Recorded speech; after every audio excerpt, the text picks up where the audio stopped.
Hello everyone, good morning. কেমন আছো তোমরা সবাই? আশা করি ভালোই আছো। রোজকার মতো চলে আসলাম একটা সুন্দর সকাল নিয়ে। দেখো বাইরের পরিবেশটা দেখতে কত ভালো লাগছে। বেশ মনে হচ্ছে হালকা হালকা মেঘও আছে, বুঝতে পারছি না। অনেকটা ভোরেই আজকে উঠেছি অনেকক্ষণ আগে। মোটামুটি সব কাজ কমপ্লিট হয়ে গেছে। ঘর গুছানো, তারপরে রান্নাঘরের বাসন মাজা, মোটামুটি টোটাল কাজগুলো কমপ্লিট করে নিয়েছি। আজকে উঠেছি অনেকটাই ভোরে। দেখো এখন বাজে 6:45। যাই হোক, উঠে সব কাজ মোটামুটি কমপ্লিট করে এই দেখো রান্নাঘরেরও বাসন মেজে এগুলো গুছিয়ে রেখেছি। এবার চলে যাব স্নান করতে। এই যে স্নান করে নিয়েছি। সকালবেলা কি বলো তো, এখন যেহেতু গরমকাল, মানে অনেক সকালে ঘুম ভেঙে যাচ্ছে, তার জন্য উঠে কি করছি, কাজ করে নিচ্ছি। নিয়েই তারপরে যাচ্ছি মানে রান্নাঘরে, কাজ করে স্নান করে একবার পুজোটা দিয়ে নিচ্ছি। এই দেখো জামা কাপড়গুলো মেলে দিচ্ছি, মানে সকাল সকাল যখন হয়ে গেছে তাই এই কাজগুলো আগে করে নিই। এরপরে যাব পুজো দিতে। সকালবেলা পুজোটা দিলে মাথা থেকে বেশ একটা কি বলবো, আলাদা একটা ভালো লাগা তৈরি হয়। সকালবেলা যখন পুজো দিই না, মনের দিক থেকেও না অনেকটা শান্তি পাওয়া যায়। তাই রোজ তো হয় না, তবে এই কদিন ধরে আমি তাই করছি। এত ভোরবেলা ঘুম দিয়ে উঠছি যে ঘুম দিয়ে উঠেই সব কাজ কমপ্লিট করেই আগে চলে যাচ্ছি ঠাকুরের কাজ করতে। তা চলো এবার যাব পুজো দিতে। সব মোটামুটি এদিকের কাজগুলো কমপ্লিট হয়ে গেল। এবার যাব হচ্ছে পুজো দিতে। পুজো দিয়ে তারপরে ঢুকবো রান্নাঘরে। এই যে পুজো দিতে বসে গেলাম, পুজো দিয়ে চলে যাব রান্নাঘরে রান্না করতে বলতে আগে চা খেয়ে নেব, কেননা এখনও অনেক সময় বাকি। তাই আজকে যখন খুব তাড়াতাড়ি করেছি, একদিকে কী বলো তো, ভোরবেলা উঠলে বেশ ভালোও লাগে। আর আমি আগাগোড়াই খুব ভোরবেলা ওঠার অভ্যেস, কিন্তু শীতকালে কি হয় বলো তো, মানে এখন আর শীতে উঠতে পারি না সকালবেলা। তা যাই হোক, গরমের জন্য সকালবেলা ভোরবেলায় ঘুম ভেঙে যায়। এই যে এখন চা বসাচ্ছি, একদিকে চা করব, চা বসিয়ে চা হয়ে গেলে একদিকে ভাত ডাল বসিয়ে দেবো। চা খেতে খেতে যাতে আমার ওই ভাত ডাল হয়ে যায়, কেননা সকালবেলা একদম আমি সময় নষ্ট করি না। এই দেখো চা ধুয়ে রেডি করে নিয়ে এই যে চা ভাত বসিয়ে দিলাম। না এবার আরেকটা ডাল বসিয়ে দেবো, ভাত এখনও বসাইনি, মানে এটা রেডি করে রাখলাম। এরপরে বসাবো ডাল, তারপরে বসাবো ভাত, আর চা হয়ে গেলে এই যে চা খেতে বসলাম। একটু সকালবেলা দুজনে মিলে কত রকম কথা থেকে একটু গল্প করতে করতে চা খাই, বেশ মনটাও ভালো লাগে।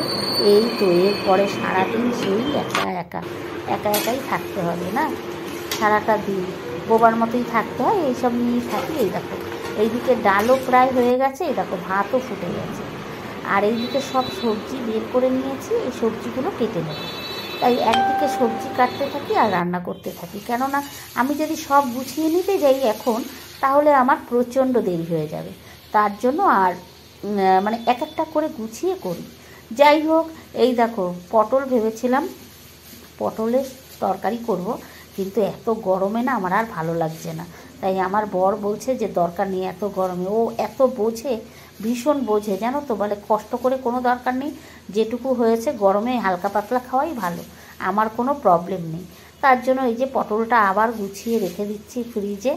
কেননা করেছি কী কী রান্না করেছি তোমাদের পরে সব শেয়ার করছি। যা রান্না করেছি মোটামুটি আজকে চলে যাবে, এর জন্য আর কিছু বাড়ালাম না। এই যে টিফিনের রুটি করে দিলাম, অফিসে নিয়ে যাবে, টিফিনের জন্য রুটি করে দিলাম।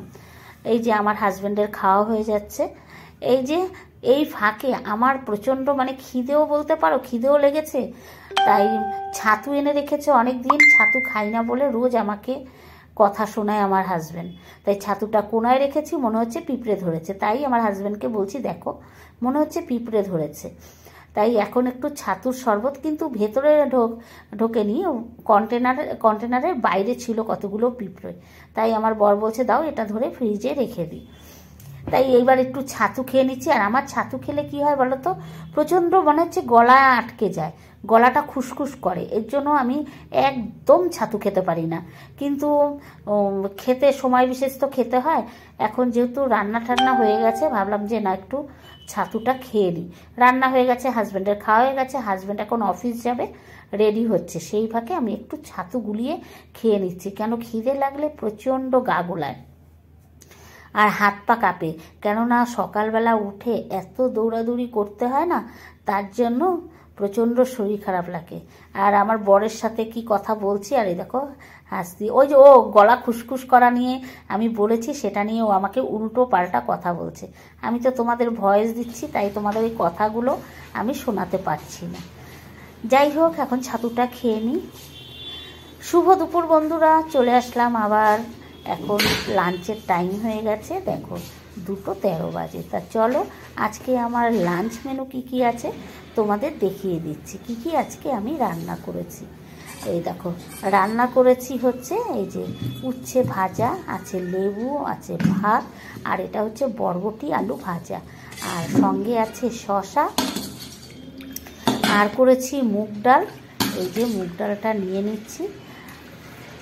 বেশ আজকে সব কিছু একদম হালকা করেই রান্না করেছি, কোনো রিচ খাবার কোনো কিছু করিনি, কেন যা গরম পড়েছে আমার উচিত সবারই একটু এই গরমে হালকা পাতলা খাওয়া। তবে কি বলো তো, শরীরটা ভালো থাকবে, কেন শরীর সুস্থ প্রত্যেকেরই রাখতে হবে, কাজের জন্য প্রত্যেককেই বাইরে বেরোতে হয়, তাই আমার উচিত প্রত্যেকেরই এরকম হালকা পাতলা খাওয়া উচিত। আর সঙ্গে যদি এরকম থাকে টক, এটা হচ্ছে আমের টক করেছি, এটা খেলে না খুব শান্তি লাগে, আর শরীরের পক্ষেও খুব ভালো। দেখো আম দিয়ে পুরো পাতলা জলের মতো টক করেছি, এটা খাওয়ার পর যদি চুমুক দিয়ে খাওয়া যায় না। খেতে বসে পড়লাম। এই যে সপ্তাহে শুধু একদিনই হাজব্যান্ডের সাথে আমি একা, মানে আমি আর হাজব্যান্ড একসাথে খাই, আর না হলে পুরো সপ্তাহই আমার একা একা খেতে হয়। এর জন্য এক একদিন টাইম মানে অনেক বেজে যায়, কি করব, শুয়ে বসে থাকি, তারপরে অনেক বেজে যায়, মানে ঘড়ির কাঁটা তো চলতেই থাকে, তারপরে যাই খেতে। আর কি বলবো, একা থাকলে যা হয়, আগে যখন মানে সবাই মিলে একসাথে থাকতাম, হই হুল্লোড় করে সবাই মিলে একসাথে খেতাম, আর দেখবে সবাই মিলে একসাথে খাওয়ার মজাই একটা আলাদা। আর একা দেখবে তখন ওই খারাপ কিছু রান্না হলেও না সেটা শেষ হয়ে যায়, বেশ সবাই মিলে গল্প করতে করতে খেতে। কিন্তু এই একা একা আর কি করব, একাই খেতে হয় আমার। ঠিক আছে, চলো খেয়ে নিই। খেতে খেতে কত কথা ভাবি, একা থাকলে যা হয়, চিন্তা ভাবনার শেষ নেই।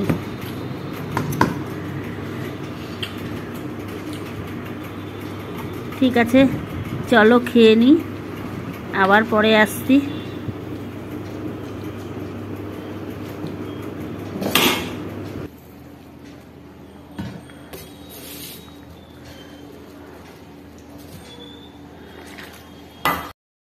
শুভ সন্ধ্যা বন্ধুরা, কেমন আছো সবাই? গরমে সবাই কেমন আছো? এই যে গরমে আমরা তো ভালো নেই, কেউই ভালো নেই গরমে। ঠিক আছে, এই যে ভালো না হলেও ভালো থাকতে হবে। এই যে জানিয়ে সকালের সন্ধেবেলা, সকাল বলছি, গরমে সব উল্টোপাল্টা কথা বলছি। সন্ধেবেলার টিফিন নিয়ে বসেছি। এই যে মুড়ি মাখলাম, এই যে 2 কাপ চা আছে, ওই যে আমার হাজব্যান্ড অফিস থেকে এসছে, এখন দুজনে মিলে চা টিফিন খাবো। প্রচণ্ড হারে গরম, আর গরমের কথা কি বলবো, এখন ভিডিওতে খালি শুনবেই গরম গরম গরম। ঠিক আছে, চলো খেয়ে নিই, আবার পরে আসছি।